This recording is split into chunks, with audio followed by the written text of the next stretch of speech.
Today we are going to discuss about the lesson laws of motion. Laws of motion coming under the branch of physics, mechanics. What is mechanics? Mechanics is a branch of physics that deals with the effect of force on bodies. So one more question arises, what is force? Force is an external effort in the form of push or pull. This mechanism is divided into two branches, statics and dynamics. What is statics? The bodies which are at rest under the action of forces is called statics. Dynamics. The study of moving bodies under the action of forces coming under the branch of physics, dynamics. Dynamics are classified into two, kinematics and kinetics. What is kinematics? The motion of bodies without considering the cause of motion. As the same, kinetics, the motion of bodies considering the cause of motion. So these are the branches of physics deal in this topic. Now we simply explain about the kinematics. In kinematics, so many scientists like Galileo, Aristotle, Newton derived so many laws. But important laws are Newton's law of motion. Newton derived the three important laws: first law of motion, second law of motion, third law of motion. What is first law of motion? First law, every body continues to be in the state of rest or the state of uniform motion along a straight line unless it is acted upon by some external force. So this explains one more property, inertia. What is inertia? Inertia is the inability of a change its state. And next, it also explains the force. Second law. What is second law?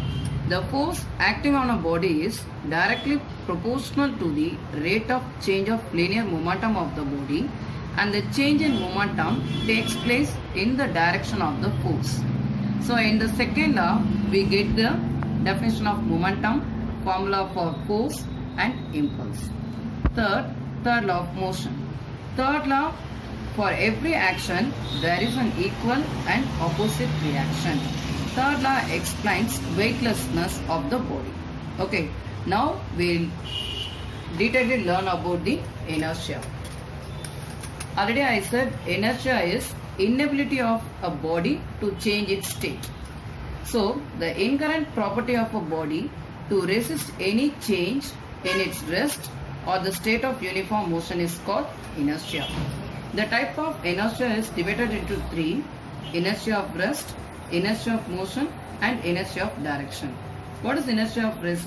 The resistance of a body to change its state of rest. For example, when you vigorously shake the branches of tree, some of the fruits and leaves are detached from the tree. Okay, so the next one is inertia of motion. The resistance of a body to change its state of motion. Example, the athlete runs some distance before jumping, then only he can prepare by himself to jump. Inertia of direction. The resistance of a body to change its direction of motion. For example, when we make a sharp turn while driving a car, we tend to lean the sideways. There are some important questions covered from this chapters. First one, definitions. It's coming under the 2 marks. Define mechanics, define statics, define dynamics, define kinematics and define kinetics. Then what is inertia? What are the types of inertia? Give an example for each type. It's coming under the detail 4 mark questions. And state Newton's first law, second law and third law are coming under the 2 mark questions. And all these laws coming together as in a 5 mark questions. Now some more questions are: classify the types of force based on their directions. What are the like parallel forces? What are unlike parallel forces? What is the resultant force? What are balanced forces? What are unbalanced forces? State Newton's law of motion. Detail. So these questions coming under this topic.